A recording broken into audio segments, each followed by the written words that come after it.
Hello there, and welcome to the Sleepless Scientist, a quiet place in the cosmos where your thoughts can unwind and knowledge becomes a soft lullaby for the night.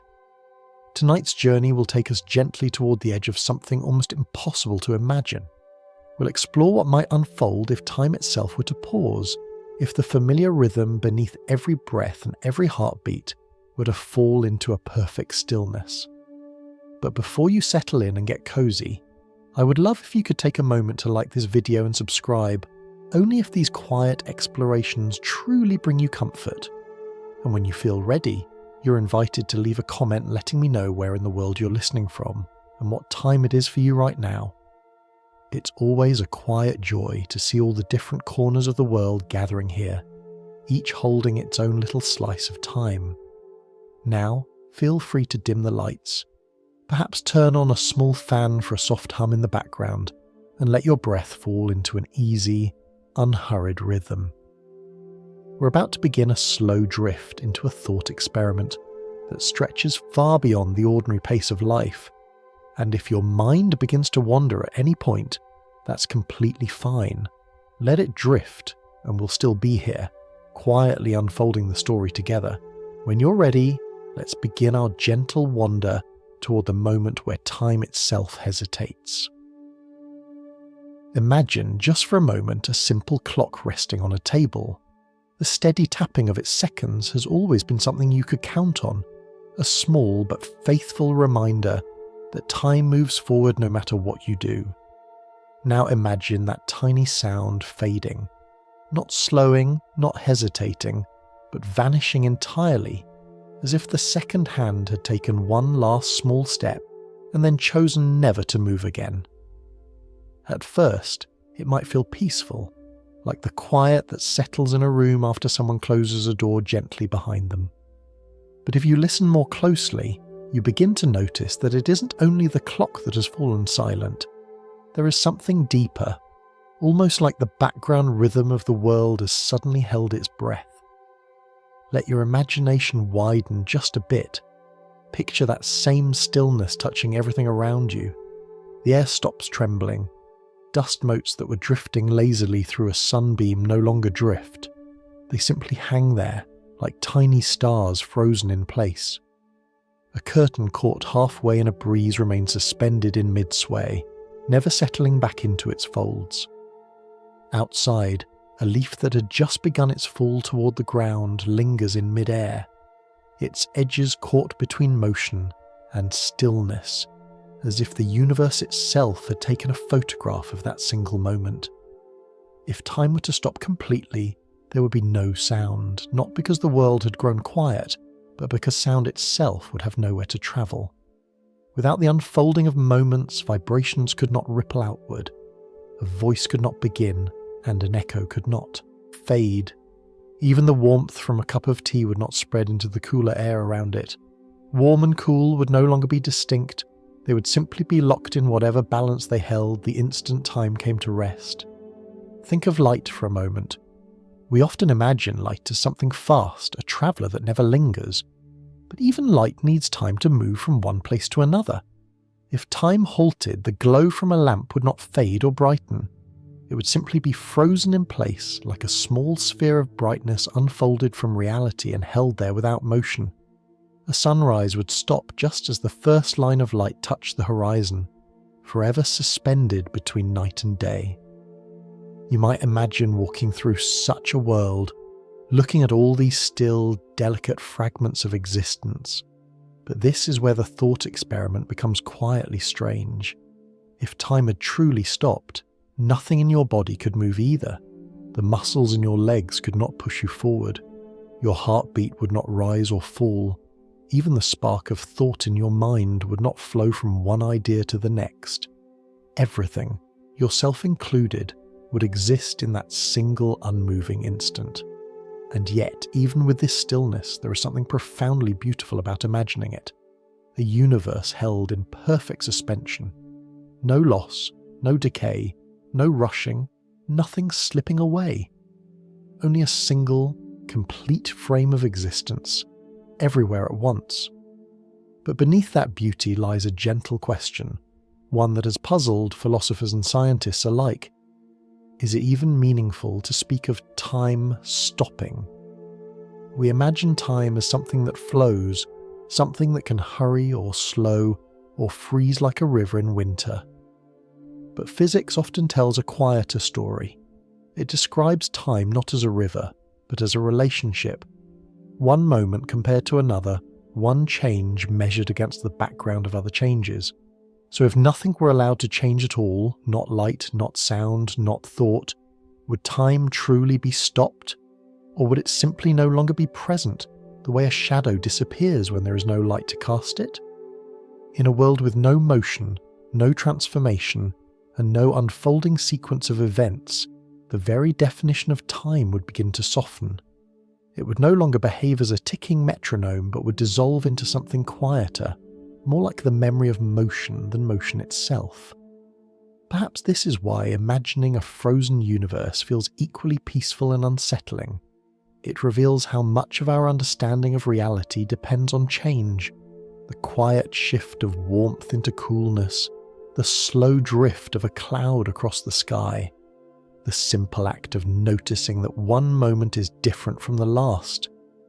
Without these markers, the world becomes a still picture, lovely but uninhabitable, like a painting you can admire but never step into.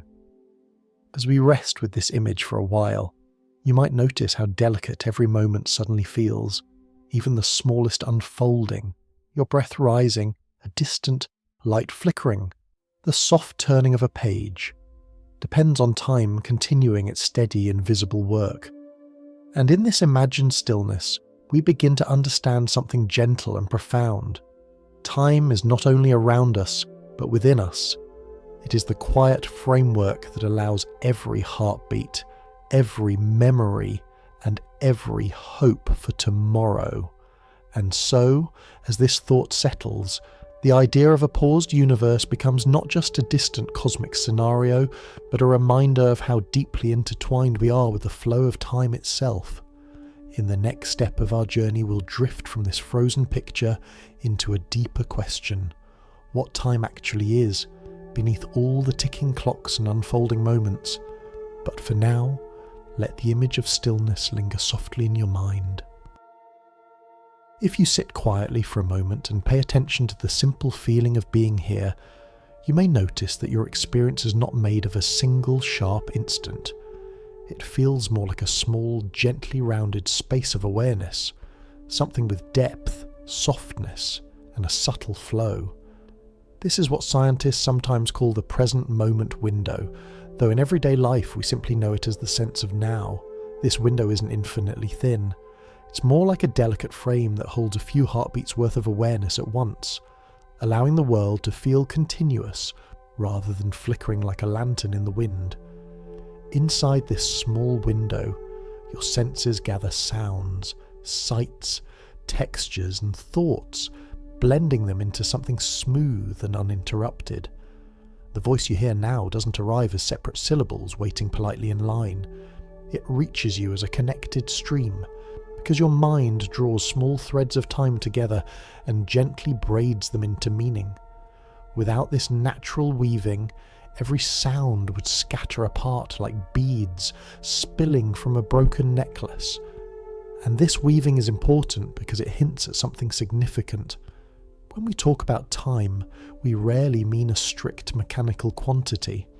For most of us, time begins as a lived experience, a rhythm that lets us notice change, memory, motion, and growth.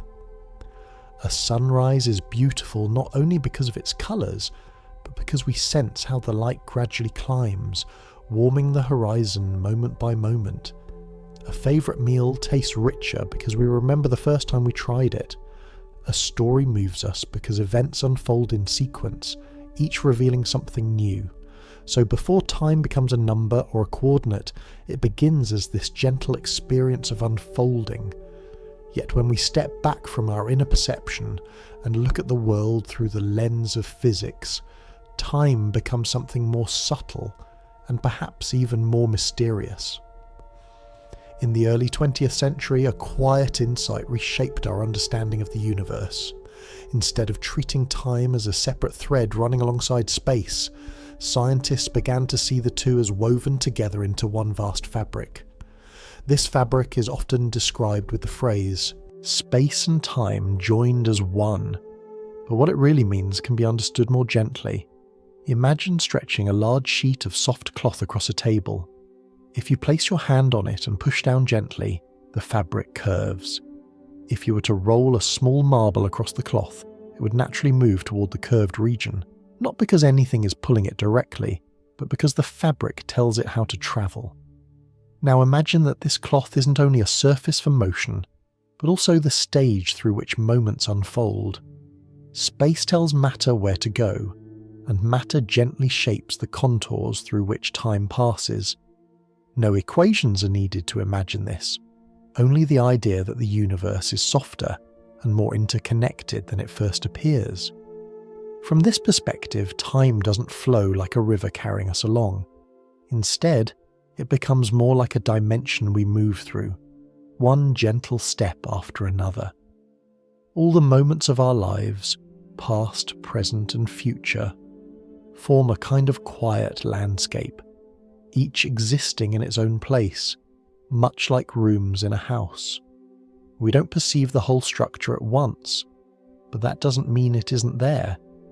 We only ever stand in one room at a time, and our memory acts as the doorway connecting us to the rooms we've already visited.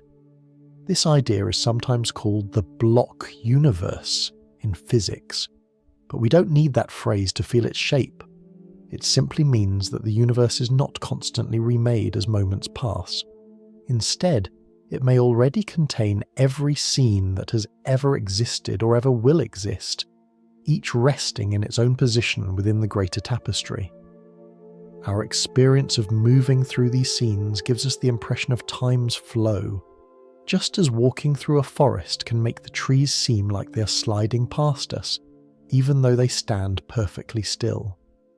And then there is relativity, a concept that is often portrayed as difficult, but whose core idea is surprisingly gentle.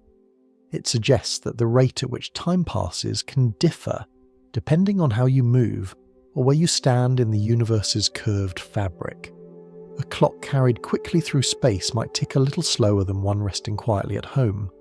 A clock placed near a heavy planet might run a bit more slowly than one far away. There is no need to picture any equations here. Just imagine two friends standing on different hills, each watching the same sunset, but seeing the colours change slightly differently because of where they stand. This doesn't break the idea of time. It simply reminds us that time is responsive, flexible, and deeply connected to the universe it inhabits. It isn't an independent ruler measuring the world. It is the world's own rhythm, shaped by the same forces that guide stars, planets, and galaxies. All of this leads us back to a gentle question. If time is not a strict flow, but a way of comparing one change to another, what happens if change disappears? If nothing can shift, move, vibrate, or transform, then time loses its markers. The universe stops giving us signals that one moment is different from the next. In that sense, stopping time is not like pressing a button on a remote control. It's more like removing the lantern that casts the shadows. Without motion, without transformation, without the gentle unfolding of one state into another, the very meaning of time begins to soften. And perhaps this is why the idea of time stopping feels both haunting and strangely peaceful. It asks us to consider what the world would be if stripped of all motion, yet still whole. A world where the fabric remains, but nothing moves across it. It is a scene that invites us to drift deeper into the question of what time actually is, not as a chemical reaction or a ticking clock, but as the quiet framework supporting every story we have ever lived. As we rest with this understanding, the next step of our journey will gently lead us into the origin of time's direction, exploring why it moves forward and not backward, and how this simple asymmetry shapes the entire cosmos. But for now, allow the idea of time as connection, rather than motion, to settle softly in your thoughts. If you sit quietly with the idea of time as a gentle framework rather than a flowing river, a new question begins to take shape. If time is woven into the fabric of the universe, and if our sense of its movement comes from comparing one change to another, then why does everything seem to move in one direction? Why do we wake up in the morning and never the evening before it? Why does a candle burn down but never rise from melted wax back into a full unlit shape? Why do footsteps leave prints on sand, but the sand never gathers itself neatly into the impression of a foot that hasn't yet stepped? It's a simple question, but the universe answers it in a surprisingly soft and steady way. It has to do with the way things naturally drift from states of order to states of greater possibility. You can imagine this by picturing a tidy desk at the start of a busy day. Every pen has its place, every sheet of paper rests in a neat stack, and nothing feels out of order. But as the day unfolds, you set down a pen without thinking. A paper slides slightly, and a cup is left on the wrong corner. By evening, the desk no longer looks like the one you began with. Each tiny shift opened a new possibility, and the number of ways the desk could be messy is far greater than the number of ways it could be perfectly arranged. Scientists call this gentle drift toward more possible arrangements entropy, but you don't need the term to understand the feeling. It is simply the way things tend to spread, to loosen, to explore the larger number of ways they can exist.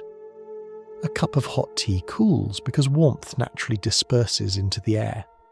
A drop of dye spreads in water because there are so many more ways for its molecules to drift outward than to gather themselves back into a tight bead. Even the clouds in the sky shift their shapes because the air around them moves in countless delicate patterns. This quiet unfolding is what gives time its direction. Without it, there would be no natural sense of before and after. Everything would be like the leaf frozen in the air in our earlier thought experiment, neither falling nor rising, neither changing nor remaining. But in the world we know, change creates the rhythm that our minds follow. We remember the tidy desk, but not the infinitely many little ways it could become messy. We remember the intact egg, but not the countless shards it could break into. Our memories latch onto order, but the universe gently drifts toward disorder, and that drift creates a line pointing outward like an arrow. And this arrow is everywhere. You can feel it in the way day becomes night and night becomes day again, but never in reverse. You can sense it in the way ice melts into water under the warmth of your hand, but your hand never cools itself by freezing the water back. Even the stars follow this arrow. They burn through their fuel, not because something forces them to degrade, but because burning is simply one of the many pathways available in a universe, where energy flows from hotter to cooler, from concentrated to diffuse. There is a softness to this cosmic tendency. It isn't a rigid rule, nor is it a law enforced with strict precision. It's more like the gentle tug of gravity or the spreading warmth of a fire, something that simply happens because it is easier, more natural, more possible. And as this drift toward greater possibilities unfolds, our sense of time's direction becomes inseparable from the process. What makes this even more profound is that, deep within the equations that describe the smallest building blocks of nature, there is nothing that demands time to move forward. If you were to describe the dance of particles with the careful language of mathematics, the steps would look the same whether read from start to finish or from finish to start. But as soon as these tiny dances bundle together into something larger, a cup cooling, a star shining, a forest turning from summer to autumn, the arrow reappears. It emerges not from the tiniest details, but from the grand pattern of many things interacting at once.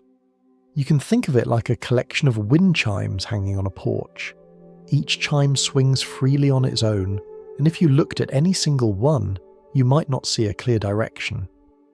But when a breeze flows through all of them, a pattern forms. The collective movement becomes something you can feel, even if you cannot trace it back to a single chime. Time's arrow is like that breeze, an emergent pattern rising from countless small interactions. this arrow also shapes our inner experience. We form memories of the past because our brains embed the traces of earlier states, just like a camera capturing an image. But the future leaves no traces, no marks, no impressions. It hasn't yet unfolded into a state that can be remembered, and so our inner world aligns perfectly with the physical world. The past becomes a collection of patterns we can revisit, while the future remains open, not yet settled into form. You might notice something comforting here. Even though the arrow of time is rooted in the quiet spreading of possibilities, it gives structure to everything we care about. Without it, music would not unfurl into melody. Stories would not have beginnings or endings. Seeds would not grow into trees. Our lives would not gather meaning from the way moments build on one another. Time's direction is not a limitation. It is the gentle backdrop that allows everything to unfold. And yet, as we drift deeper into this idea, something curious appears on the horizon. If time's arrow exists because things can change, then what happens when change becomes scarce? What happens on scales so vast, so stretched beyond imagination, that the universe runs out of new possibilities? Could time's arrow fade, soften, or even disappear entirely? These questions lead us slowly toward a more distant view of the cosmos, where stars grow quiet and space becomes cold and spare. But before we wander into those vast stretches, it is enough to sit for a moment with the thought that the arrow we follow, the arrow that carries us from breakfast to sunset, from childhood to adulthood, emerges from something as simple as the world's natural tendency to spread, blend, and explore the widest space of possibilities. And with that gentle realization, we may now drift naturally toward the question of what the universe looks like when this spreading reaches its quiet end. If you've ever sat awake during a quiet night, long after the world around you has fallen asleep, you might remember a moment when everything seemed unusually still, the roads empty, the air unmoving, even the familiar hum of the day becomes faint, as though the world has exhaled and forgotten to breathe in again. That kind of silence carries a certain calmness, a certain openness, yet beneath it lies a subtle question. What would happen if this stillness stretched forever? If change itself slowly thinned, like a fading echo, until it reached a point where nothing new could ever unfold? To understand this, we can begin with something very small, a single star in the night sky. It burns brightly, not because anything magical is happening inside it, but simply because the universe has given it a storehouse of energy to spend. The star takes that energy, presses it inward with its weight, and transforms it into light and warmth. Over time, the star spends this gift, bit by bit, sending its radiance across space. Eventually, every star exhausts its storehouse, brightening and dimming through different stages until it settles into a quieter form, a cold ember of its former brilliance. Now imagine this happening not just to one star, but to all stars. Every light in the sky gently winding down, every galaxy turning from a bustling city of illumination into something closer to a vast, silent town after dusk. It doesn't happen quickly. In fact, it unfolds over spans so immense that human language struggles to describe them. But slowly, patiently, almost tenderly, the universe begins to dim. In this distant future, galaxies drift farther and farther apart. The space between them stretches like a slow, endless breath. From any one galaxy, the others become harder to see, then impossible to see. Eventually, a distant traveller might look into the sky and find only a small cluster of familiar stars, surrounded by darkness so deep it feels like an ocean with no horizon. But even these nearby stars do not last forever. Their energy continues to slip away, thinning like the last warmth of a fire on a winter night. After the long glow of their lives, they cool into quiet remnants. What remains of the universe becomes a place where warmth is scarce, motion slow, and events rare. It is not a universe full of endings. It is a universe full of conclusions, where everything has gently settled into its most stable state. This quiet future is often called the universe's final rest, a time when everything is spread out as evenly as it can. Nothing is left to warm, nothing is left to cool, nothing is left to shine. There are no gradients of energy, no waves of motion, no differences strong enough to stir new processes. The universe becomes smooth, calm, and perfectly balanced. And this is the strange and beautiful part. When everything is this evenly spread, nothing can change. Not because something freezes it in place, but because there is simply no imbalance to push anything forward. Imagine a perfectly flat ocean with no wind, no tide, no waves at all. A drop of water placed anywhere on its surface wouldn't drift left or right. There is nowhere for it to go. In the same way, a universe at perfect balance has no direction for new events to unfold. This state is closely tied to the idea of time's arrow. Earlier, we explored how the arrow arises because things naturally move from tidy states into many possible messy ones. But once everything is as spread can be, the arrow no longer has room to point anywhere. There are no new arrangements waiting to happen, no transformation waiting in the wings. The universe does not move forward because there is nothing left to move toward. It's important to remember that frozen, here, does not mean icy or physically stiff. It means restful, unmoving because nothing demands motion, quiet because nothing remains to disturb the quiet. In such a state, the very idea of before and after loses its meaning. If nothing changes, then comparing one moment to another becomes impossible, much like trying to distinguish between two identical paintings hung side by side. Some scientists describe this final state as the universe running out of usable energy, but you don't need that phrasing to feel its essence. It is the gentle fading of processes, the soft settling of everything into a single, spacious equilibrium. It is the calmness that comes when all ripples have travelled outward and disappeared into stillness. For any observer, if such a being could still exist in this far future, time would feel stretched until it nearly vanished. Events would be so rare, so faint, that the passage of 1 billion years might feel like a slow, steady sigh. Eventually, even those rare events would fade too, and the universe would become a silent sea of darkness and faint, cooled remnants, each drifting without urgency. This image can sound desolate at first, but there is another way to see it. It can also be viewed as the ultimate release from the restless unfolding of things. A moment in cosmic history where the universe has finished its long story, not with a rushed ending, but with a gentle settling, a pause without tension, almost like the deep breath you take right before sleep, when the world seems softer, slower, and full of space. And yet, this thought leads us naturally into another question. If the universe can reach this perfect balance, this quiet and final levelling, what does that say about the nature of time? If change is the heartbeat of time, then what remains when the heartbeat quiets? Does time still exist as a silent background? Or does it dissolve along with the last flickers of motion?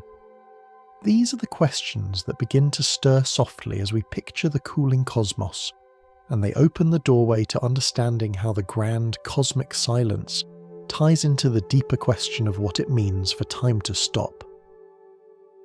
If you close your eyes for a moment and listen to your own thoughts, you might notice how they never quite stay still.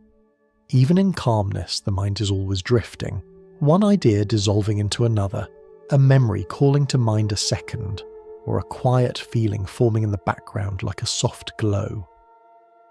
This gentle movement within your awareness is so familiar that you might forget how remarkable it is. Thought is not a thing, it is a process, a pulse, a series of shifting patterns, and for that simple reason, it needs time in order to exist at all. To imagine a universe where time has stopped, we have to imagine something far stranger than a frozen landscape or a halted clock. We have to imagine a world where nothing can change, not the stars, not the smallest particles, and not the sparks inside a living mind. Not a single neuron can fire, not a single memory can update, and not the slightest whisper of sensation can travel through the body. In a timeless universe, consciousness itself becomes an impossibility, because consciousness is movement refined into meaning. It's easy to picture a physical world paused in mid-motion, like a photograph taken at the perfect moment. A bird suspended between two wing beats. A tear frozen on the edge of an eyelash. A candle flame captured in mid-sway, each ripple of heat stopped halfway through its climb. But it is far harder to imagine a mind in such a world, because the mind is not a shape or an object. It is the continuous unfolding of tiny electrical murmurs and chemical exchanges. These murmurs depend on sequences, one spark arriving slightly before the next, a pattern that forms only because events flow in the right order. If every spark were to stop at once, consciousness wouldn't slow, it wouldn't drift, it wouldn't fade gently, it would simply be absent, the way a melody is absent when a musician never touches the keys. A timeless universe is not a world where minds fall asleep. It is a world where the idea of mind loses its meaning. This might sound unsettling at first, but it carries a subtle beauty. It reminds us that experience, the warmth of holding a cup of tea, the soft ache of missing someone, the quiet satisfaction of finishing a long task, depends entirely on change. Our emotions shift like weather patterns, forming and dissolving, gathering strength and easing away. Even memory, which we often think of as something fixed, is a kind of living story that rewrites itself gently each time we recall it. All of this arises from movement, from flow, from the simple fact that one moment differs from the next. In a world without change, nothing could be remembered, because memory depends on the act of tracing a path from one state to another. If nothing moves, there can be no before and after, no sense of progression, no string of moments to hold together. A timeless mind would not feel eternal. It would simply have no way of feeling at all. But there is another layer to this thought, one that brings a softer perspective. Some philosophers and physicists have wondered whether the universe might already be made of countless still moments, each complete in itself, like pages in a book. In this view, the sense of time flowing comes from the way these pages are arranged, each containing faint records of the ones before it. If our memories are part of the structure of a moment, then perhaps consciousness is not something that moves, but something that is assembled in the shape of that moment.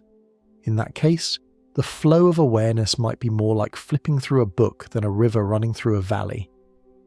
This idea doesn't claim that we live in a frozen universe.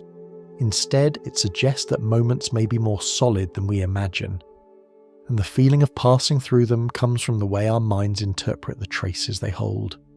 It is a softer notion, more like wandering through a gallery of scenes, each one complete, each one containing its own quiet depth.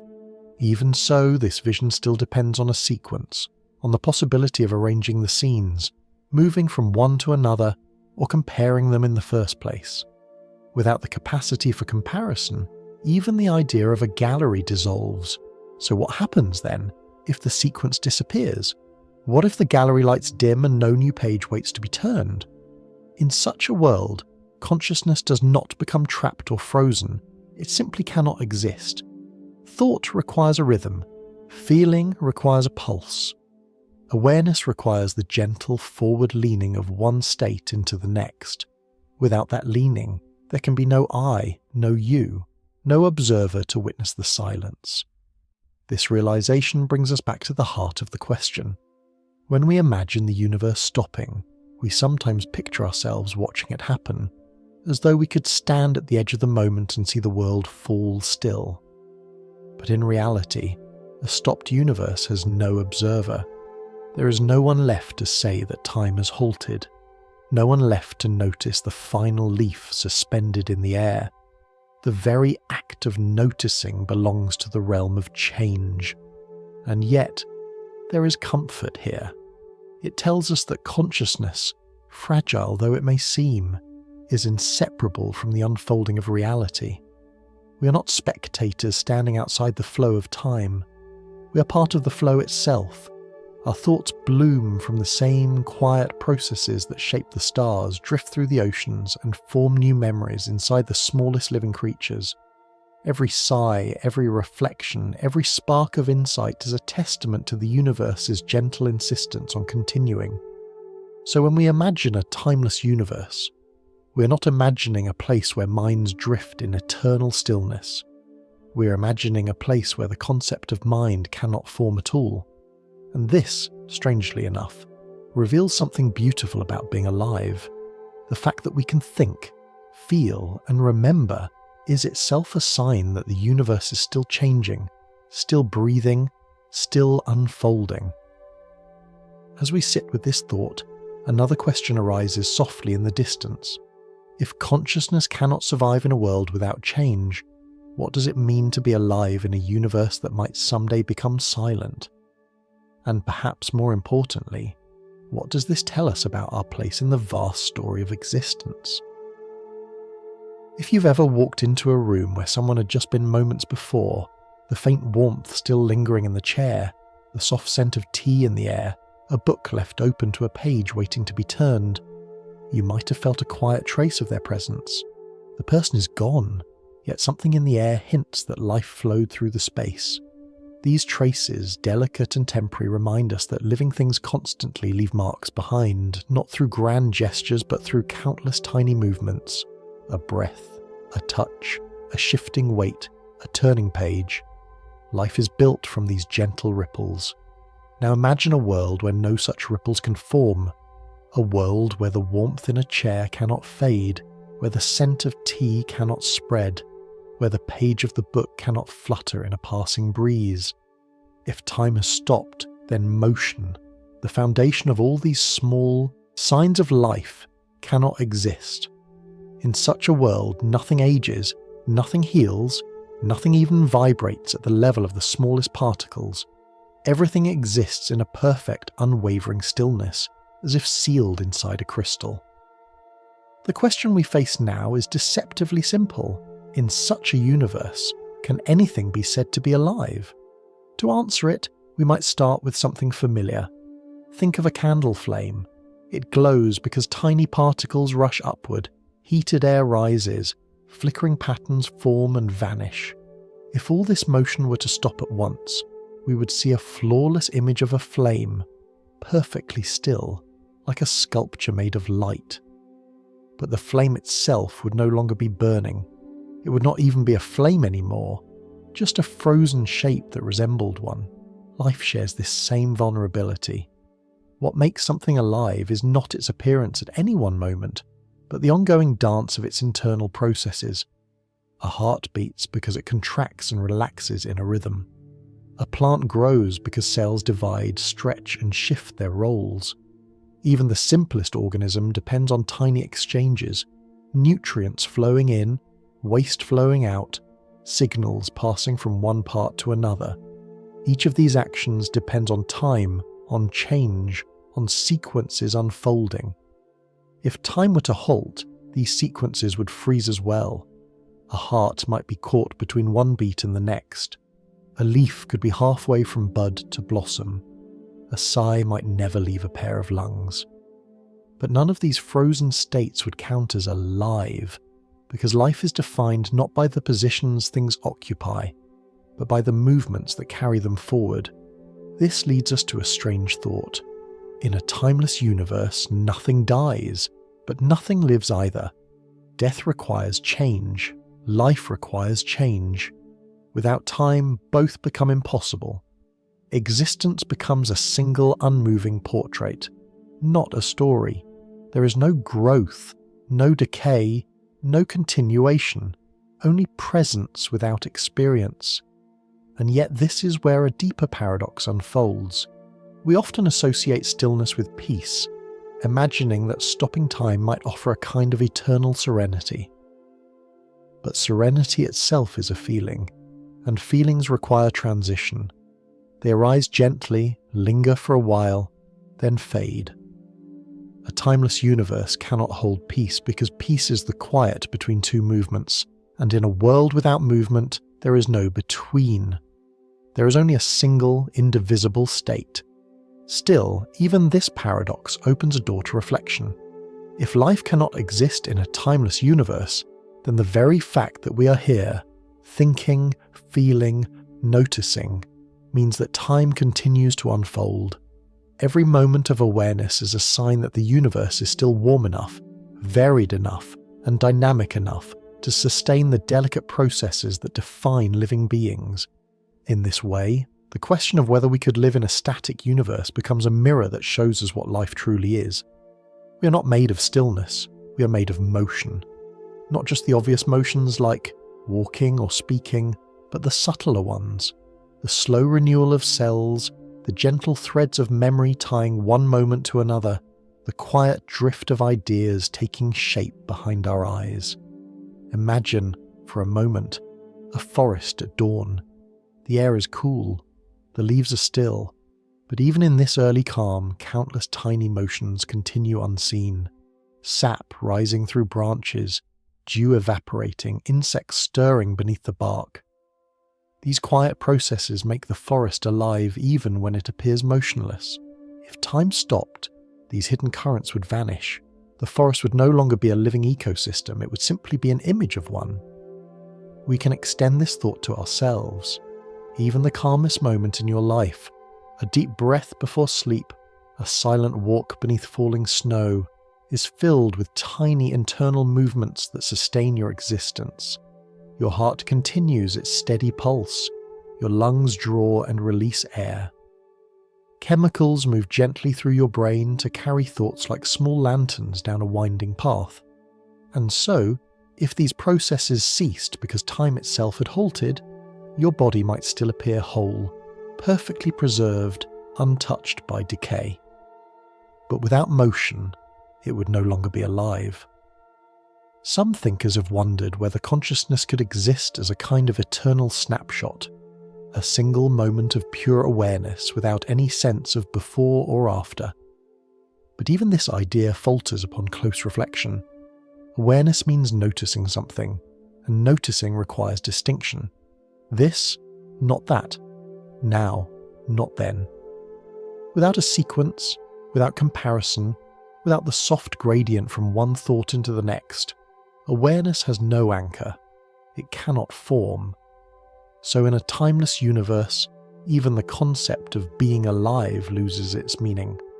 Life is not a state, it is a becoming, a continual unfolding of countless transitions. Without time, the unfolding stops, and existence becomes still, but not alive. This realization is not meant to unsettle us. Instead, it highlights something quietly profound. Every moment of living, however ordinary, is a testament to the universe's ongoing motion. Every breath says, time is still happening. Every heartbeat whispers, the cosmos has not yet come to rest. And every memory, every hope, every small decision carries within it the gentle rhythm of a world where change is still possible.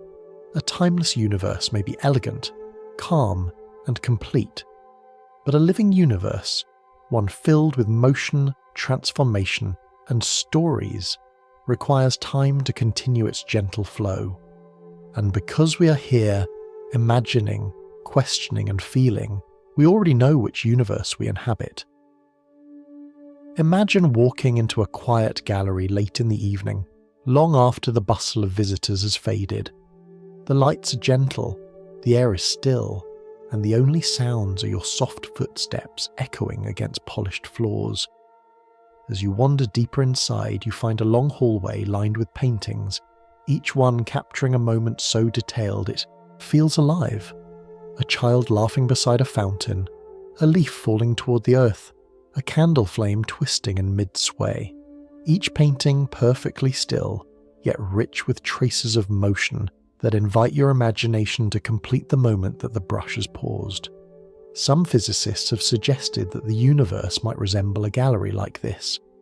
Not in the literal sense of walls and frames and gentle museum lights, but in the idea that reality might be made up of countless nows, each one a complete moment in itself. According to this perspective, time might not be something that flows at all. Instead, our experience of flowing could come from the way we move through these moments, or the way these moments are arranged with faint hints pointing from one to the next. One scientist who explored this idea deeply is Julian Barber. Rather than imagining time as a river, he imagined a landscape, an expansive, quiet place he called Platonia. It isn't a physical place, but a conceptual one, a vast collection of all possible moments. Each moment stands alone, yet within its structure might lie small clues that suggest other moments. A footprint in the snow hints at a foot lifting moments before. A broken teacup suggests a previous moment when it was whole. These traces are what Barber calls records, and they are the reason a single moment can feel like it has a past, even though, in his view, no past truly flows into it. If this sounds abstract, you can soften it into a simpler image. Think of a photograph album. Each picture is a frozen depiction, yet some photos contain evidence of previous days. A birthday card laying on a table, a half-built sandcastle, a cast on someone's arm. Even though the album doesn't show the full story between images, we connect the pieces ourselves because of the subtle clues within each frame. Something similar might happen on the deepest level of reality. Perhaps each moment contains its own quiet reminders of the others. This idea becomes even more interesting when we consider that the smallest building blocks of the universe behave in ways that don't rely on a strict ticking of seconds. In some theories that try to blend the rules of the large cosmos with the rules of the tiny world, ideas that explore gravity and quantum behavior together, time doesn't appear as a fundamental ingredient. Instead of needing a clock to tell things how to move, these theories describe relationships, patterns, and connections. And from these, something resembling time might emerge later, like a soft melody rising naturally from the motions of many instruments playing together. One way to picture this is to imagine a group of dancers spinning in a large circle. Each dancer's movement depends on the others. They lean, turn, shift, and follow subtle cues. When you watch from afar, you see a smooth, coordinated rhythm and might describe it as a dance over time. But if you step closer, you realize that the dance is not controlled by a single clock. It arises from the relationships between the dancers themselves, their positions, their gestures, the way their bodies respond to one another. Time, in this analogy, is not dictating the dance. The dance is giving shape to our sense of time. Some physicists think the universe may work the same way. Instead of time telling particles how to behave, the relationships between particles and the way they interact create the illusion of time unfolding. If those relationships were frozen, no dance could occur. But if they continue shifting, then something like time naturally appears. This brings us back to the question at the heart of tonight's journey. If the universe is already made of countless independent moments, if reality at its deepest level consists of these still frames arranged in some shimmering pattern, then what does it mean to stop time? Perhaps stopping time doesn't require freezing the universe. Perhaps it would simply involve stepping out of the sequence of moments, or no longer experiencing the clues that connect one moment to another. And perhaps even stranger, if reality is built this way, then maybe time isn't something that can be stopped at all. A gallery full of paintings doesn't stop because you pause in front of one of them. The gallery doesn't depend on your walking or your turning of pages. It simply exists, with each painting complete in its own right. The quiet of your footsteps and the slowness of your gaze do not change the gallery itself. Following this line of thought, time might be something that exists only because consciousness traces threads between moments. Your memories, your expectations, your sense of moving forward. These are the threads that connect the scenes. Without the thread, the scenes remain, but the story dissolves. This brings a gentle paradox into focus. If the universe is composed of frozen instants, and if our mind gives shape to the flow between them, then stopping time might not be something the universe does. It might be something we do, by ceasing to create the connections that let one moment lean softly into the next. And yet, even this idea is not meant to unsettle. In fact, it offers a sense of quiet comfort. It suggests that our experience of time is not fragile or mechanical. It is a natural outcome of relationships, of patterns, of gentle motions woven into the fabric of reality. Whether or not time exists as a fundamental structure, our experience of it is deeply real.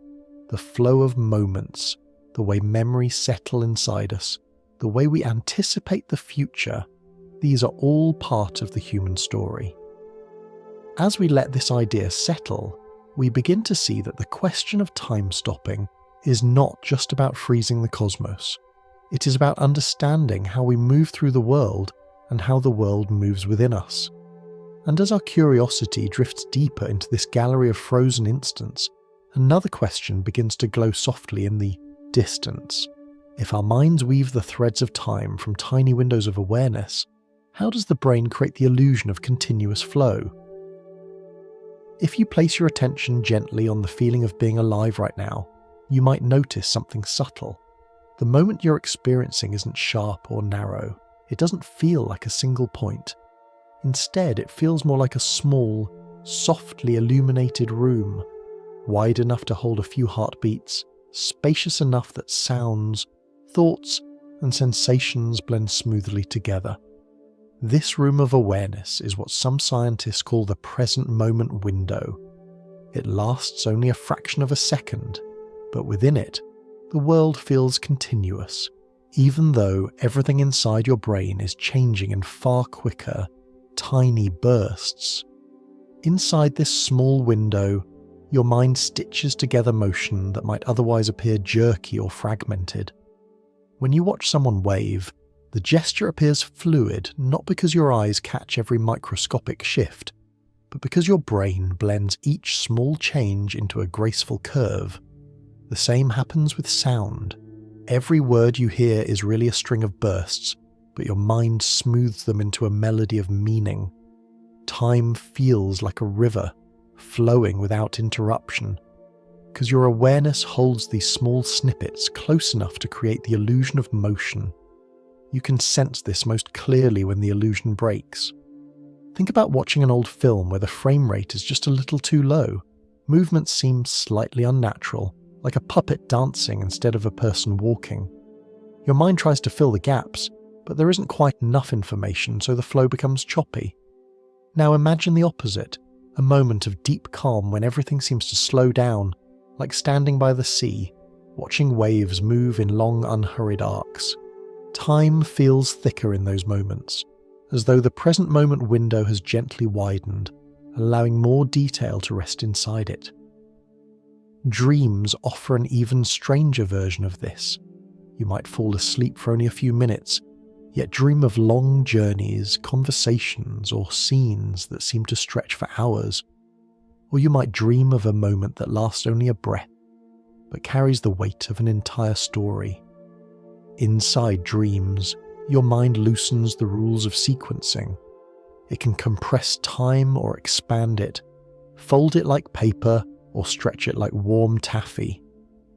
The brain's sense of duration becomes flexible, showing just how little of our experience of time depends on actual external changes. If time can feel long in a moment of fear, short in a moment of joy, and entirely fluid in dreams, then what is it made of? Perhaps it is not a physical ingredient that flows around us. Perhaps it is something our minds assemble from the tiny patterns of change happening inside us. Each thought, each memory, each sensation enters the present moment window, and the mind arranges them into a sequence, a story, a flow. This raises a gentle question. If time is partly constructed by the mind, then how much of what we call the flow of time is simply the flow of perception? Scientists have found that the brain does not read the world in real time. Instead, it collects information from the eyes, ears, and body, and then waits a brief moment, just enough to gather fragments of change, before presenting you with a unified picture. This means that what you feel as now is already slightly in the past. But because this delay is constant, your mind experiences it as immediate. It gives the illusion of a smooth river, even though beneath the surface the brain is gathering and weaving, like a careful hand working a loom. Sometimes this weaving becomes especially noticeable. When you're startled, the brain takes in more details, storing more impressions, and it feels as though time has slowed. When you're absorbed in something joyful, the brain stores fewer details, and time feels as though it has sped up. Time itself hasn't changed, only the density of the threads the mind has chosen to weave. This makes the idea of a timeless universe even more intriguing. If the flow of time depends partly on the movement of thoughts inside our present moment window, then in a universe without change, there would be no weaving at all, no sequence, no blending of small instants into a continuous stream. The window would hold nothing, because nothing would be arriving. Without new sensory impressions, without shifting chemical patterns inside the brain, there would be no story to knit together. This is why a frozen universe cannot contain awareness. Not because awareness is delicate, but because awareness requires the contrast between what was and what is. It needs the soft difference between two moments in order to feel the world. Without that difference, the threads have nothing to anchor to. A mind without change is not a mind in stillness. It is simply a mind that cannot form.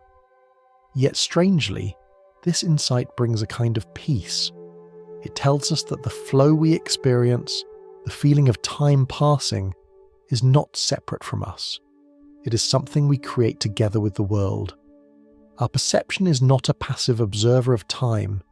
It is one of the instruments that gives time its melody.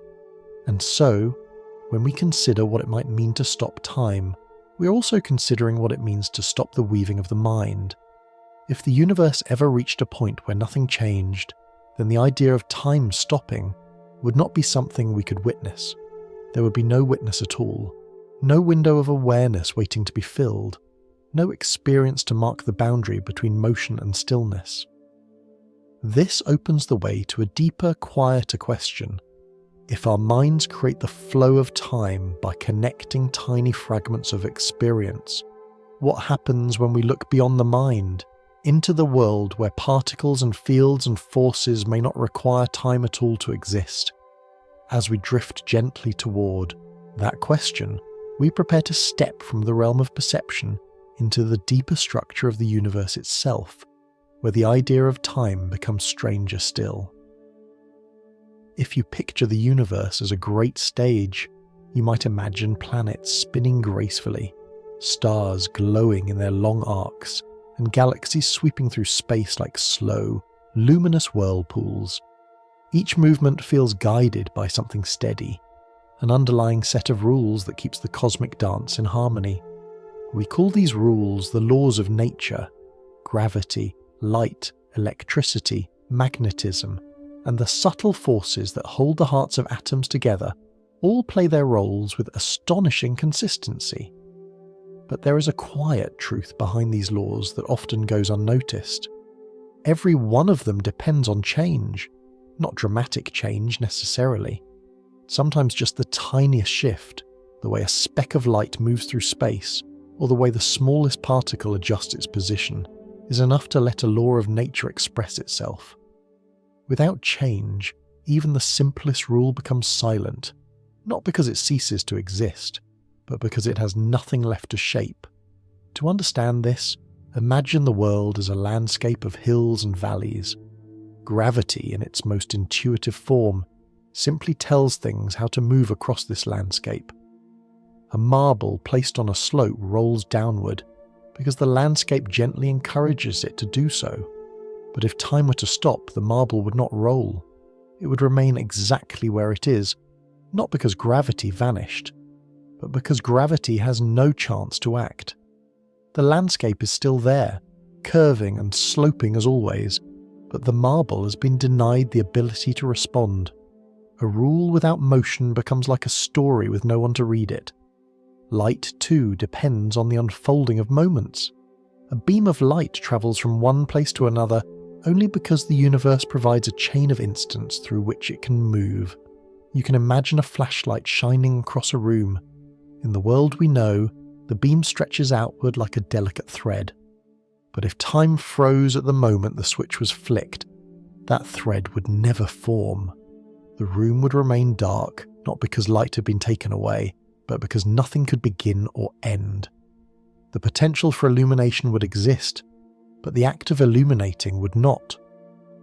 This idea becomes even clearer when we think of electricity and magnetism. These two forces normally weave together in patterns that ripple outward, changing electric fields creating magnetic ones, and shifting magnetic fields creating electric ones. This constant interplay is what makes radio waves travel, what lets the sun's light reach Earth, what allows you to hear music through headphones or see images on a screen. It is a gentle chain of cause and effect, one moment leading into another. But if time were lifted from the equation, if the universe were held perfectly still, this chain would break instantly. Electric fields could not change to create magnetic ones. Magnetic fields could not sway and give birth to electric waves. The dance between them would halt, not through force, but through silence. They would remain poised in whatever state they occupied at the moment of the pause, like a pair of dancers caught in a camera flash. Even the forces inside atoms, the strong and weak interactions that hold the tiniest pieces of matter together, depend on motion. These forces act through the shifting of small particles within particles, a subtle exchange that gives matter its shape and stability. In a timeless universe, these exchanges could not occur. The bonds would not break, but they also could not renew themselves. Atoms would remain in whatever configuration they reached at the instant the universe paused, unable to change, unable to evolve. The remarkable part of this idea is that nothing truly disappears. The laws of nature do not evaporate when time stops. They are still there, waiting, like instruments resting silently on a stage. The score remains intact. The players remain present, but without the conductor's signal, without time to guide the rhythm, no music arises. This gives us a different way to think about physics. The laws of nature are descriptions of how things change. They are not commands from outside reality. They are not machinery humming beneath the universe. They are simply patterns that reveal themselves when movement is allowed to unfold. Remove movement, and the patterns cannot show themselves, just as the ripples on a pond require a stone to break the surface. This perspective softens the frightening image of a universe where everything stops. Instead of imagining a cosmic catastrophe, we can think of it as a gentle quieting. A place where all the rules still exist, but none are being spoken. A room full of instruments waiting forever for the first note. And in this silence, nothing is broken. Nothing has gone wrong. The universe has simply reached a state where nothing further can happen. With this understanding, a subtle question arises. If the laws of nature continue to exist even when they cannot act, then what would it mean to say that time has stopped? Is it the universe itself that halts? Or is it the unfolding of events that gives the illusion of time ending? If the landscape remains but no traveller walks upon it, does the path still matter? These questions lead us deeper into the heart of the topic, into a realm where physics becomes a kind of quiet philosophy. If the universe ever reached a moment of perfect stillness, one without gradients, without differences, without energy seeking balance, then the laws of nature would remain embedded in its structure, forever intact yet forever unused. And so, when we imagine a universe without time, we're not imagining a universe without rules. We're imagining a universe where the rules are no longer expressed. A universe where the stage remains, but the dance has ended. A universe that has become not a collapse but a holding of breath. And with that image, we begin to sense that the question of stopped time is not a question about how the universe breaks, but how the universe rests. This idea leads us naturally toward another. If the laws of nature fall silent when change disappears, what happens to the patterns of disorder and unpredictability, the chaos, that usually helps shape the arrow of time? If you have ever watched the surface of a lake on a breezy day, you may have noticed how the water becomes a living artwork of ripples and shifting patterns. Some waves rise tall, others flatten into long shimmering lines, and each one reacts to the slightest change in the wind. No two ripples are ever exactly the same, and the entire surface feels restless and alive. This is a small reflection of what scientists often call chaos. Not chaos as in confusion or disorder, but chaos as in rich, unfolding complexity. A kaleidoscope of possibilities emerging from tiny variations. Chaos depends on change. It depends on the ability of one moment to lean into the next, giving rise to new patterns, new ripples, new outcomes. Without the movement of wind across the water, the lake becomes smooth, silent, empty of all those shifting forms. Chaos, in a sense, becomes a photograph, something complete and still, no longer performing its ever-changing dance. In the universe, this same principle plays out on far grander scales. Stars form, live, and die. Galaxies twist and collide. Temperatures fluctuate. Clouds of dust gather, swirl, and separate. All of these events create complicated patterns full of subtle differences that make each moment unique. The universe, like the lake, holds countless ripples, each influenced by the conditions around it, each shaping the next. This richness of change is tied directly to entropy, the tendency of things to spread out, mix, and move towards states of greater possibility. When you drop a bit of dye into a glass of water, the colour begins as a concentrated cloud, then slowly expands until the entire glass becomes evenly tinted. There are millions of ways for the dye to spread, and only a few ways for it to stay perfectly clustered. So the dye naturally moves toward the state where more possibilities exist.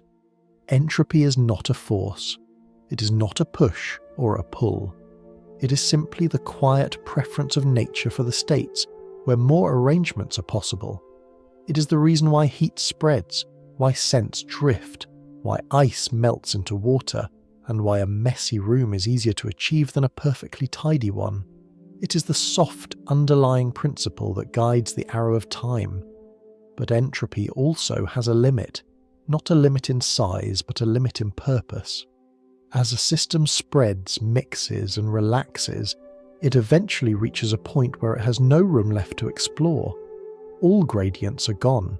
All heat is evenly shared. All patterns have softened into a calm, uniform state. This final settling is what scientists sometimes call the universe's equilibrium, a condition where the potential for new patterns has evaporated. To imagine this, picture the calm lake again. If the wind stops completely, the surface smooths out, not suddenly, but gradually, as each ripple flattens and fades. After a while, it becomes so still that you could mistake it for a mirror. Chaos has not been destroyed. It has simply run out of motion. It cannot express itself because nothing moves to create new shapes. If the entire universe reached this kind of stillness, chaos would not disappear, but it would become something silent. No more unpredictable swirls, no more cascades of change, no more delicate dances of transformation. Everything would be evenly spread, with no imbalance left to spark complexity. Entropy would have reached its final rest, and the universe would have become a place where no new patterns could form. This deep quiet is sometimes imagined as the universe's final picture, not because it resembles an image, but because it marks the last possible configuration of cosmic matter and energy. Beyond this point, there is nothing left to rearrange. No difference of temperature, no flow of particles, no push or pull strong enough to stir motion. It is a state of profound stillness. not cold or empty, but perfectly balanced. Without change, the concept of chaos becomes meaningless. Chaos is a story told from moment to moment, each transition shaping the next. In a timeless universe, there are no transitions. There is only a single enduring arrangement. It may be vast, but it is not dynamic. And without dynamics, the arrow of time loses its purpose. After all, an arrow points only when there is a direction to travel. This brings us to an interesting thought. When the arrow of time dissolves, does time itself dissolve with it? If there is no distinction between one configuration and the next, because there is no next, then the very act of drawing a line from before to after loses meaning.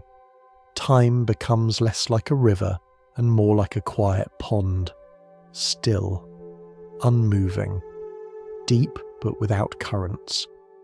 What makes this idea powerful is that it shifts our understanding of time from something absolute to something conditional. The universe does not need time to exist. It only needs time to change. When the wind dies, the lake remains. When entropy reaches its final stretch, the universe remains. But the stories it once held, the unpredictable dances of stars, the gentle formation of clouds, the long evolution of galaxies fade into silence. This does not strip meaning away from the universe. On the contrary, it reveals something profound, that the beauty of everything we know, every breath, every moment of warmth, every flicker of thought, depends on the existence of differences, of imbalances, of gentle gradients that invite movement. Without these, the universe is not lost. It simply rests in a state where nothing more can be written. This understanding brings us quietly to the next question. If the universe ever reaches this final perfect stillness, this calm beyond chaos, what lies beyond that horizon? Does the universe stop unfolding?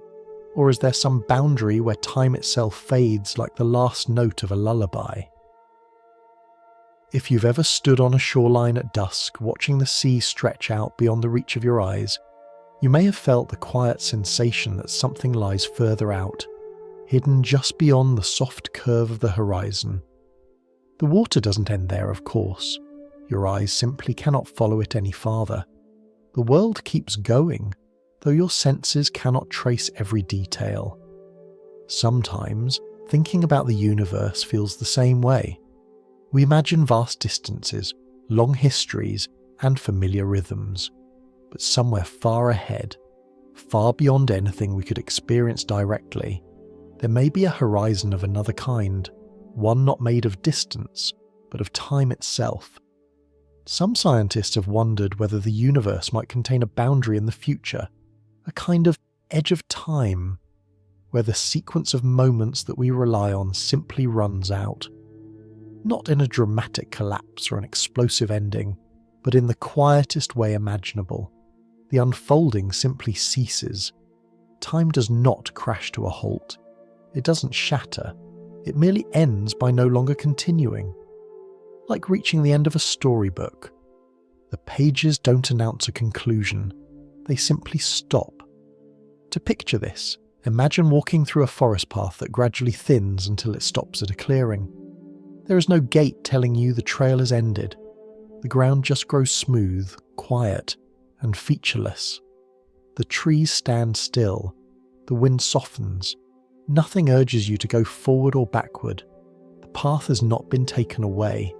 It simply has no more steps to offer. In a similar way, some cosmological models suggest that the universe might approach a condition where the very idea of next becomes meaningless. This doesn't mean darkness or destruction. It doesn't mean a final disaster or a cosmic catastrophe. Instead, it is more like a soft disappearance of change. If the universe smooths itself into perfect stillness, as we explored earlier, when entropy reaches its final rest, then moments lose their distinctions. Without differences, time has nothing to measure.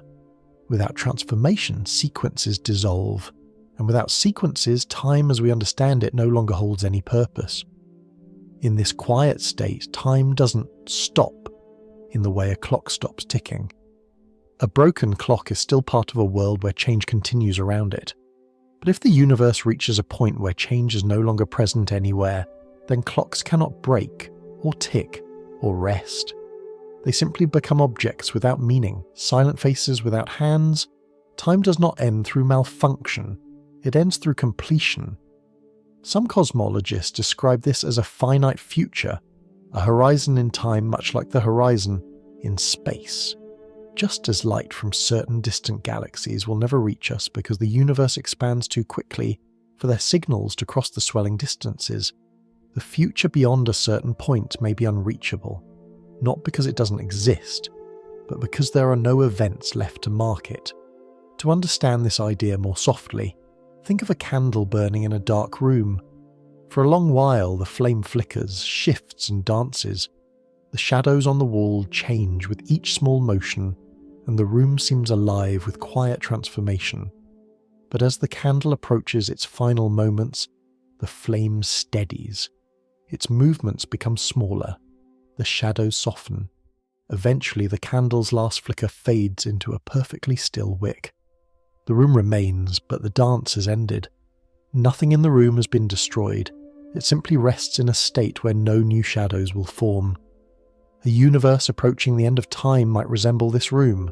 It is still a universe, vast, spacious, and full of structure, but without movement, without gradients of energy, without anything left to rearrange. It becomes a place where nothing more can happen. And once nothing can happen, the distinction between moments dissolves. If every moment is identical to the one before it, then the idea of before and after evaporates. This thought invites another question. Is such a boundary frightening? Or is it simply another kind of horizon, one we cannot experience but can imagine with a gentle curiosity? We can approach the answer by considering our own relationship with time. We often think of time as something that marches forward, carrying us with it whether we want to move or not. But in a universe without time, we are no longer passengers being carried. We are simply absent, because presence itself requires the movement of thought, the shifting of awareness, the quiet updates that consciousness continually performs. So the end of time is not a place we could stand or watch. It is a horizon we can contemplate only from within the part of the universe where change still happens. This leads naturally to one more idea. If time can have an end, what lies beyond it? Some stories tell of cycles, where the universe breathes in and out across unimaginable spans, collapsing into itself only to begin again. Other interpretations imagine the end of time not as an ending, but as a transformation, a doorway rather than a wall. If time does not exist beyond the horizon, perhaps something else does, something that we cannot imagine from within the stream we inhabit. Just as a character in a painting cannot imagine motion, we may not be able to imagine what existence might be if freed from the sequence of moments. But the strangest and most peaceful possibility is this. Beyond the horizon of time, there may simply be nothing. No silence, no darkness, no emptiness. Because those two depend on contrast, on change, on temporal unfolding. Not a void, but a realm where the very concepts of presence and absence no longer hold meaning. A place where the universe has completed the only story it could tell. And yet, contemplating this horizon helps us appreciate where we are now. It reminds us that everything we experience, each breath, each sound, each subtle thought, belongs to the part of the universe still rich with motion. The horizon of time may exist far ahead, but it only deepens the beauty of the moving world we inhabit today. When we imagine the universe approaching the quiet edge of time, it's natural to think of endings. A book reaching its final page, a candle dimming into a soft glow, a winding path tapering into an open field. Yet the universe has a long history of transforming what seems like an ending into the foundation for something new. Stars that die scatter their ingredients across space, enriching regions where new stars will be born. Leaves that fall into the soil nourish roots beneath them. Even the tiniest cells recycle their own components, turning fading structures into material for renewed growth. The universe rarely wastes an ending. It folds it gently into a beginning. This makes the possibility of time ending far more interesting than a silent halt. If time has an edge, if its sequence of moments eventually reaches a boundary, then what lies beyond that boundary may not be an empty void at all. Instead, it could be something we simply lack the language to describe. Just as a fish cannot imagine the air above the water until it leaps into it, we might not be able to picture what existence could be like if it were no longer shaped by moments flowing one into the next. One idea that has stirred the imagination of physicists is the possibility of a universe that collapses inward only to begin again. This is sometimes described as a cosmic cycle, an immense slow breathing across unfathomable spans of existence. In this picture, the universe expands for a very long time, growing thinner and cooler until eventually it reaches a kind of turning point. Instead of drifting towards stillness forever, gravity gently gathers its scattered pieces back together. The galaxies begin to draw closer. The cosmic fabric, once stretched taut, relaxes and folds inward. This inward motion continues until the universe reaches an unimaginably dense state, and from that moment, a new outward expansion begins, a new breath, a new unfolding, a new chapter. You can imagine this as a pulse, like the slow heartbeat of reality. An inhale, a pause, an exhale, another pause. Each cycle different from the last, yet part of one vast rhythm. If time ends in such a scenario, it may end only in order for another version of time to begin. That new time might not resemble ours. Its arrow might point differently. Its laws might take on unfamiliar shapes. But the idea of beginnings wrapped inside endings is one the universe seems comfortable with. Another possibility is even more subtle. Some thinkers believe that the universe may not need a new beginning because it is not truly moving toward an end at all. Instead, they suggest that all moments, past, present, and future, exist simultaneously, like pages within a book. We, as conscious beings, simply experience the pages one by one, creating the impression of flowing time. If this is true, then the end of time may simply be the last page in the book. It does not disappear. It does not vanish. It remains as real as every page before it, even if a reader cannot go beyond it. In this view, the universe is not a story being written as it progresses, but a story already complete, with our consciousness gliding through it like a traveller, exploring an immense, intricate landscape. The end of time becomes not a collapse but a natural boundary, the way a coastline marks where land gently gives way to sea. Beyond it lies not a new moment, but a realm where the concept of moment no longer applies. There is also a more philosophical thought, a whisper from the edge of abstract reasoning. If time were to end completely, perhaps what comes afterward is not another state, but simply the absence of states. A reality in which before and after have dissolved, and with them all notions of change. Not darkness, not silence, not emptiness.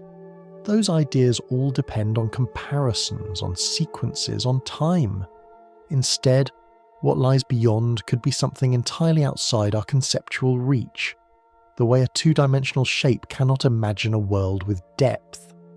This possibility may feel unsettling, but there is another way to see it, one that brings a kind of quiet comfort. If time's ending is a boundary of what can be experienced, then it is simply a place we cannot visit, not a threat lurking ahead.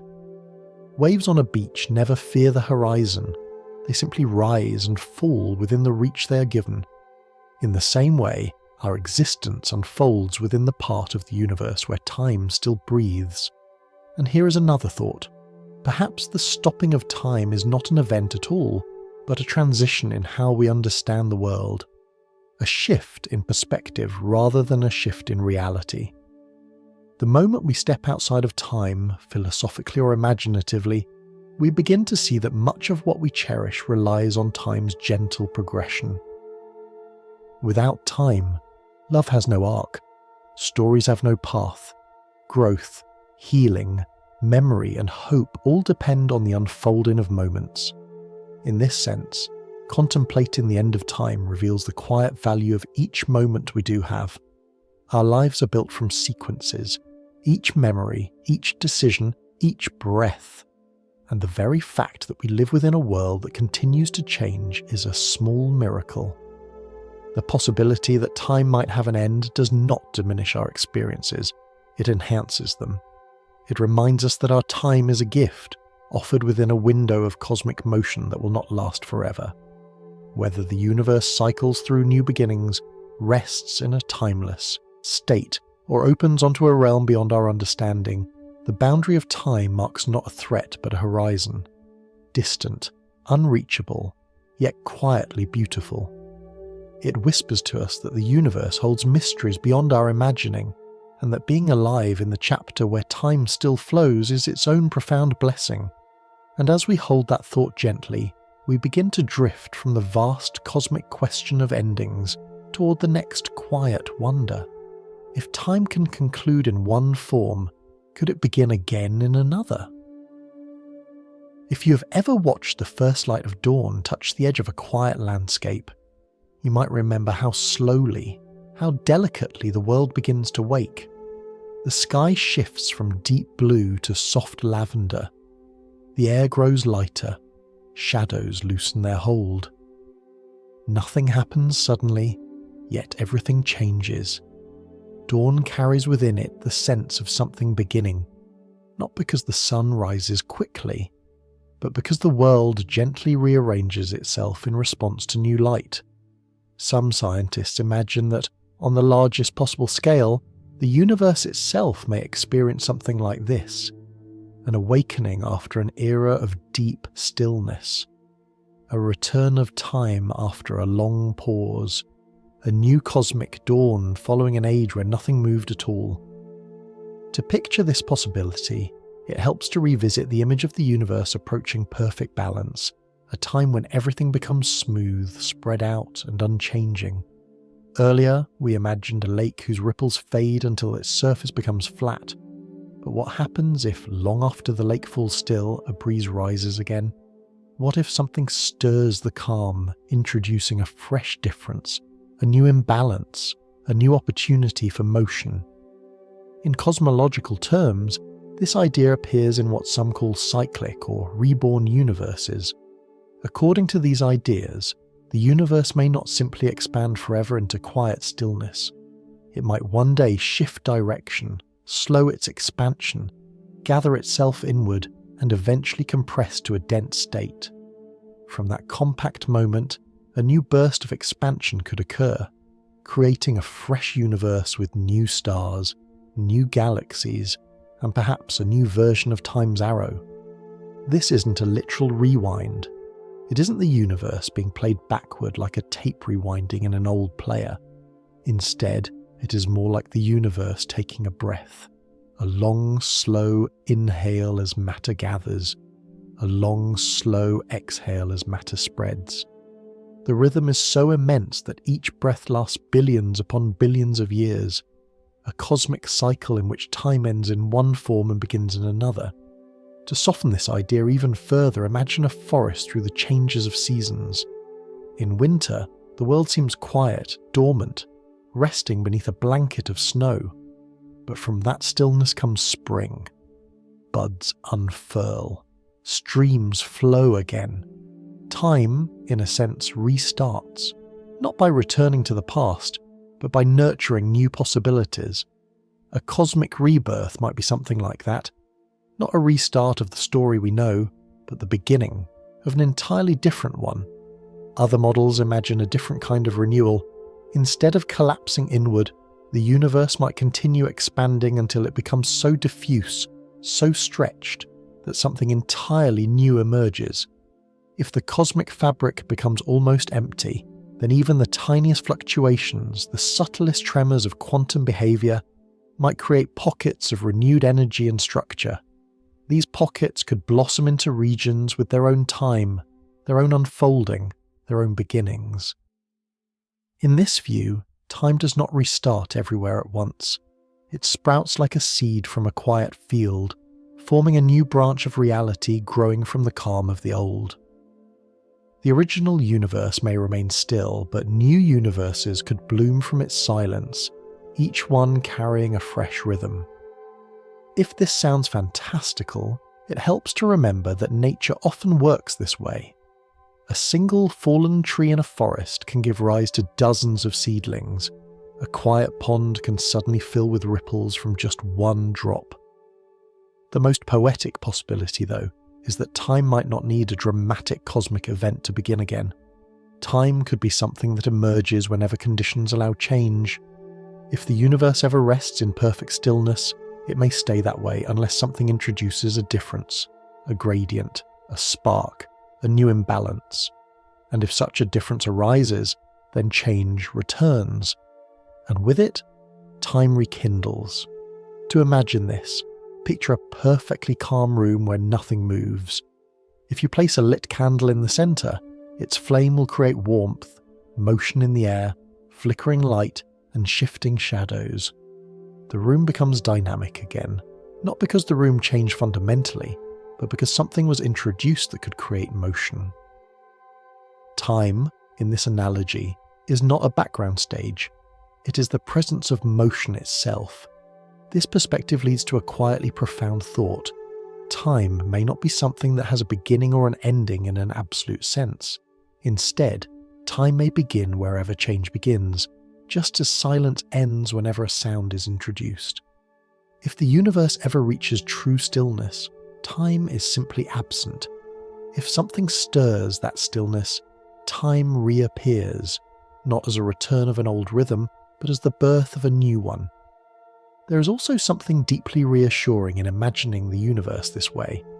It suggests that endings, even cosmic ones, are not failures, but transformations. That the universe is not a story that burns out, but a story that evolves, resting when it must, unfolding when it can. The thought that time could start again is not only scientific speculation, it is a gentle echo of something we already understand through experience. After every winter comes spring. After rest comes waking. After silence comes sound. And perhaps the most comforting part of all is this. Even if time ends in some distant future, we live in a chapter where it still flows. We exist in the warm, moving part of the universe's story. Our breaths rise and fall. Our thoughts unfold. The world around us swims with motion and change. We inhabit the part of the cosmos where time has not yet finished its sentence. As we sit with that understanding, the question quietly deepens.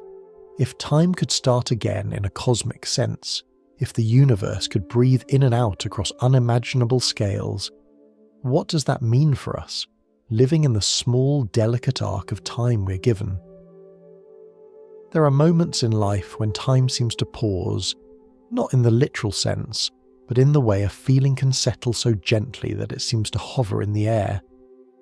Perhaps it's the hush just before a loved one speaks, or the way sunlight filters through a window on a quiet afternoon, making dust float like tiny lanterns in a golden stream, or the small silence after laughter, when the echo still warms the room.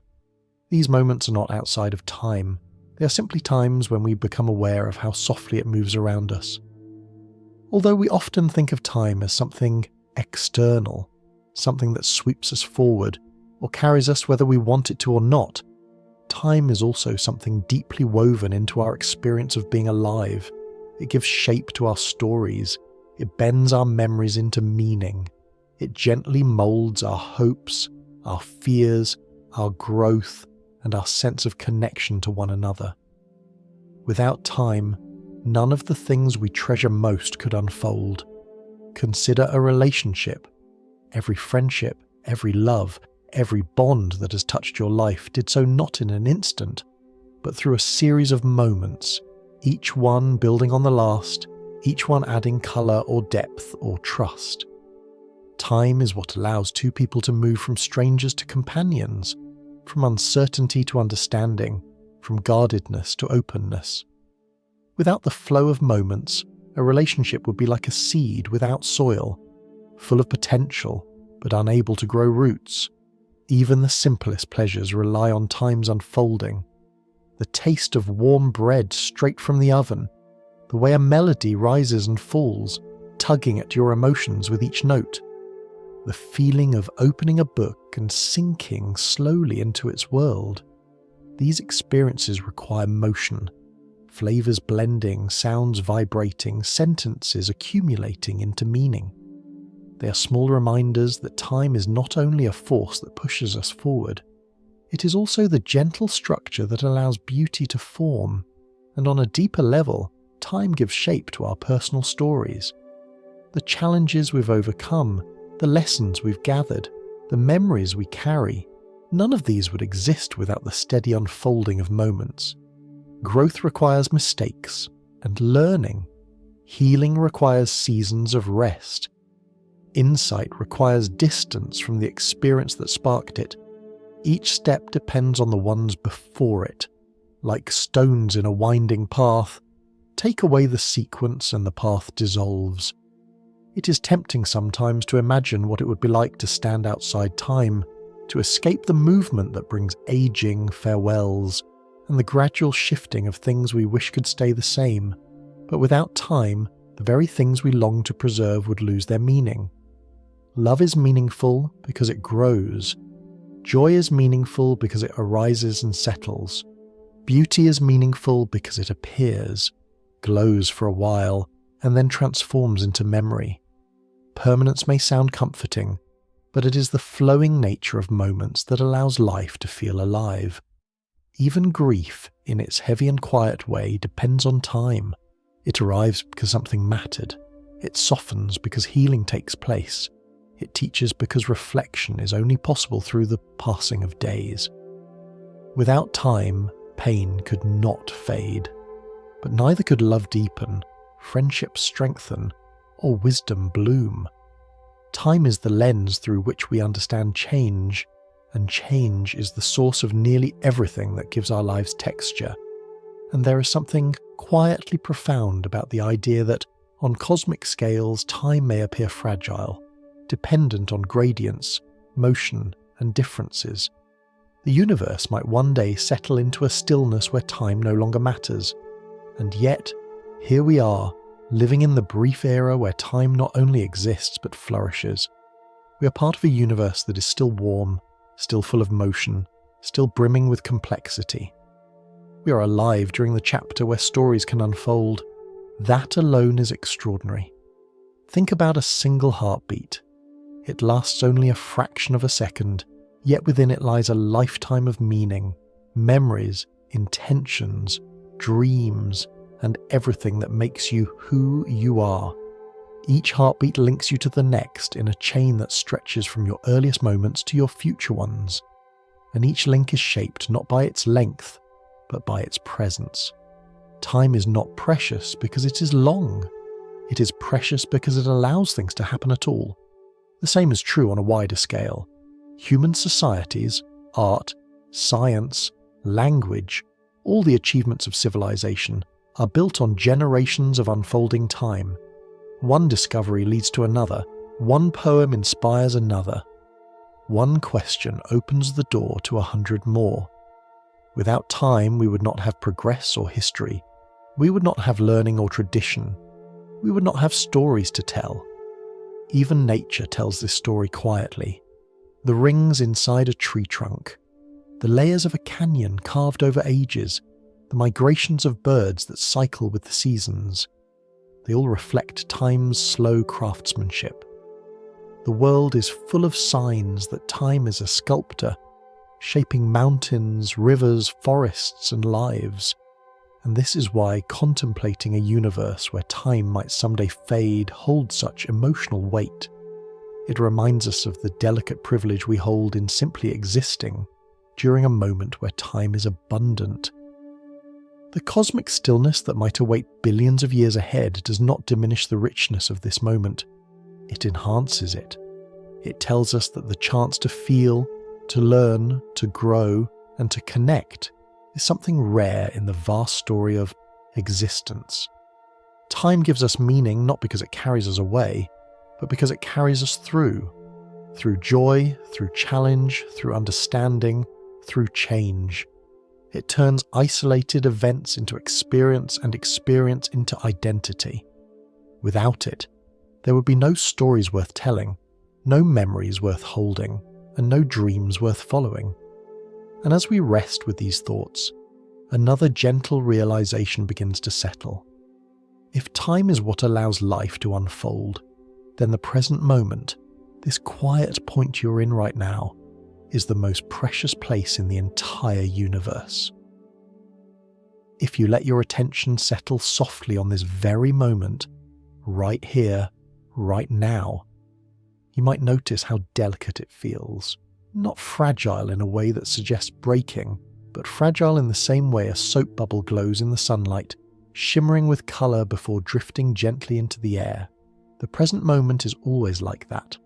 Weightless, luminous, hovering just long enough for you to feel it before it slips into memory. For all our attempts to hold on to it, the present is something we can only inhabit briefly. It blooms, and in blooming, it fades.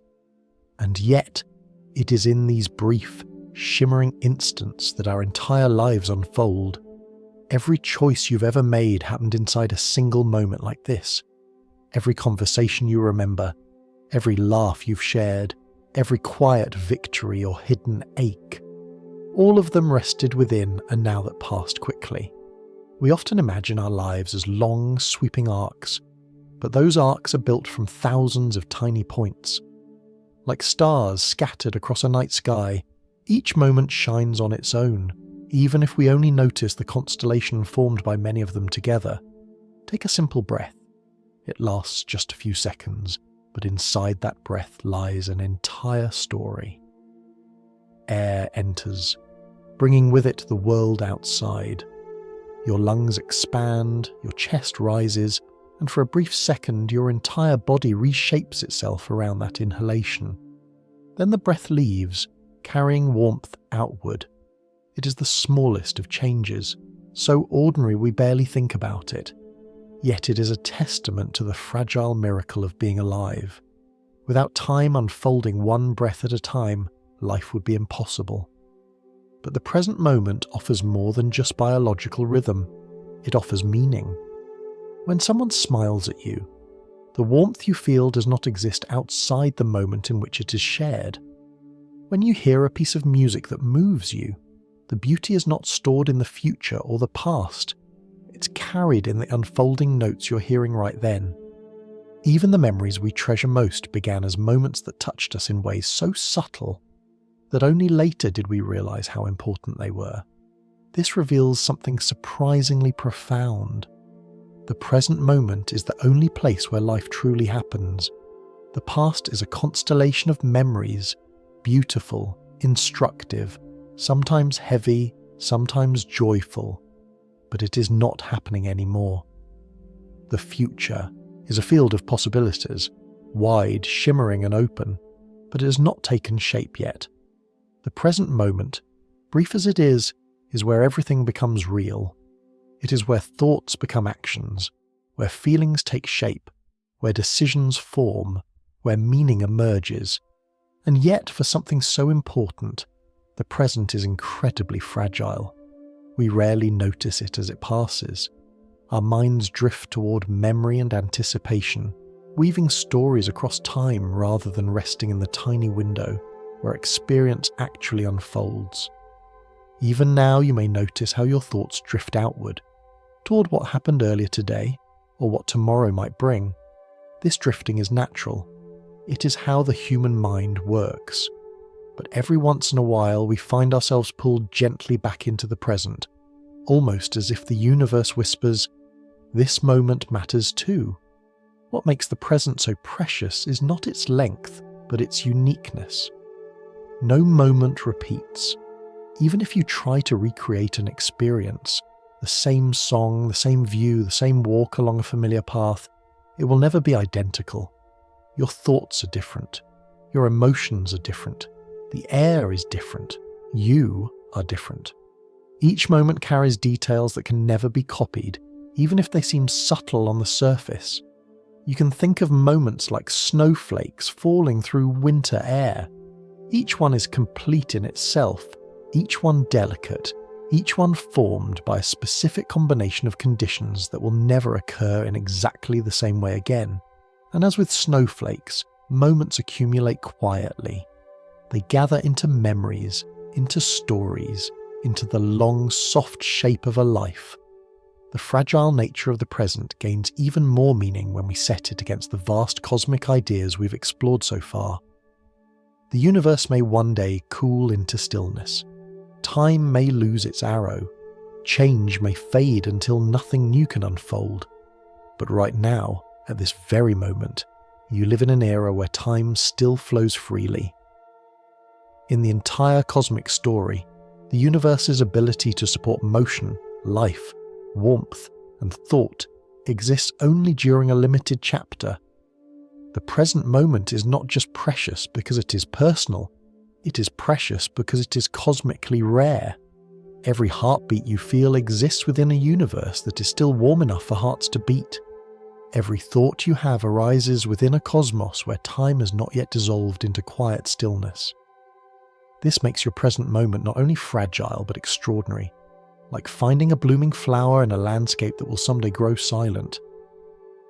There is also something beautifully grounding in realizing that the present moment, small as it is, connects us to the entire unfolding of the universe. Every sensation you experience is shaped by countless events before it.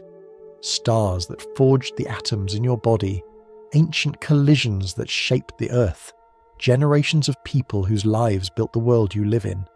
Each moment of your life is like the crest of a wave formed by countless ripples stretching back through history, and yet you stand at the tip of that wave, feeling the cool spray of existence in real time. Some people say we should try to live in the moment, but that phrase can sometimes feel like a task or a chore. The truth is softer. The moment is always here. Whether you notice it or not, you are already living in it. All you need is a brief breath, a quiet pause, a gentle turning of attention to feel the richness that is already unfolding beneath everything else. As we sit with this understanding, another realization gently unfolds. The more we appreciate the present moment, the more we see how deeply connected it is to the nature of time itself. Time is not just a dimension of the universe. It is the stage on which meaning appears. Without time, there is no becoming. Without becoming, there is no story. And without story, there is no you. And so, the fragile miracle of this moment, the one you're inhabiting as you listen, is not just the foundation of your life. It is the quiet heartbeat of everything that exists. If you imagine the universe as a story, a vast cosmic tale written across billions of years, you might picture its chapters filled with the birth of stars, the drifting of galaxies, the quiet shaping of planets, and the rise of beings capable of wondering about their place in it all. Every chapter unfolds because time allows one moment to lean into the next, like footsteps leading a traveller along an endless trail. But what happens when the trail grows faint? What remains when the last step has been taken, and no new footsteps can follow? To explore that question gently, let us return to a simple image: a candle burning in a dark room. For most of its life, the flame flickers with movement, tiny, delicate shifts of light and heat. Those movements create shadows that dance on the walls and reflections that glimmer on the surrounding objects. All of this motion depends on time. Without it, the candle could not glow, the air could not ripple, the light could not travel from flame to wall. But imagine the very last moment before the flame fades, a moment when the light is still present but no longer moving.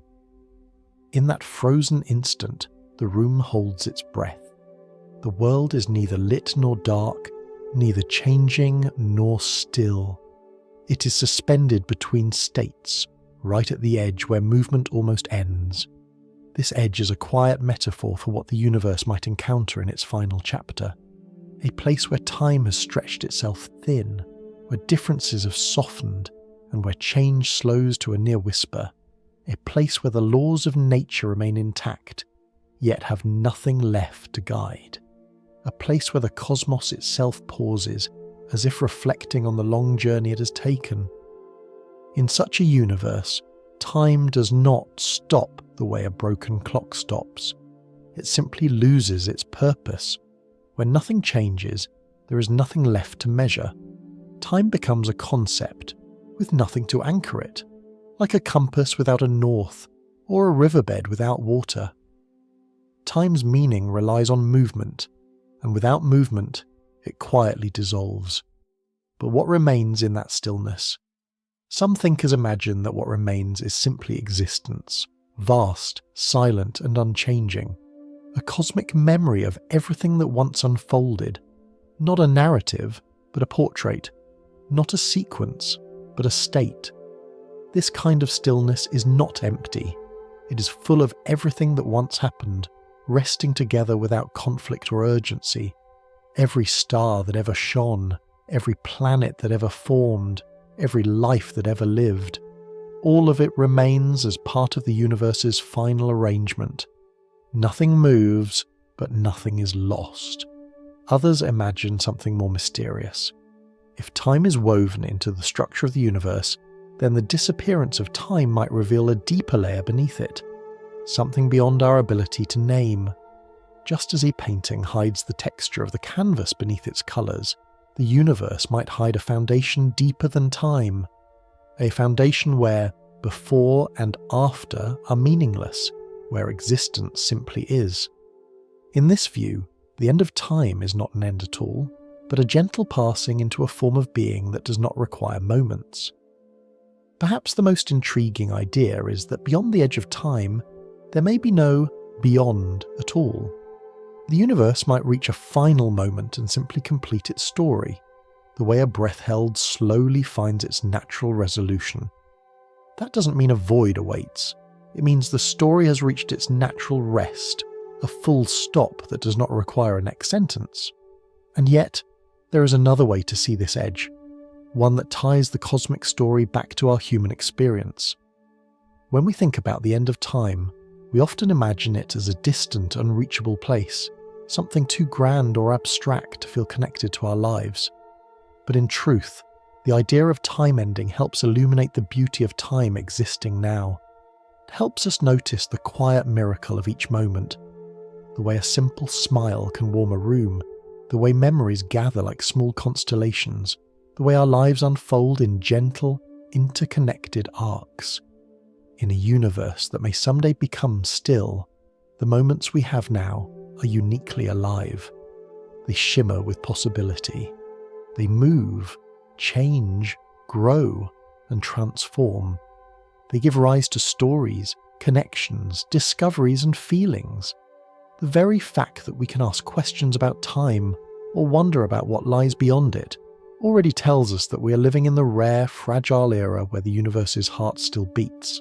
And so, standing here, inside this brief, luminous chapter of cosmic history, we can look toward the horizon of time not with fear, but with appreciation.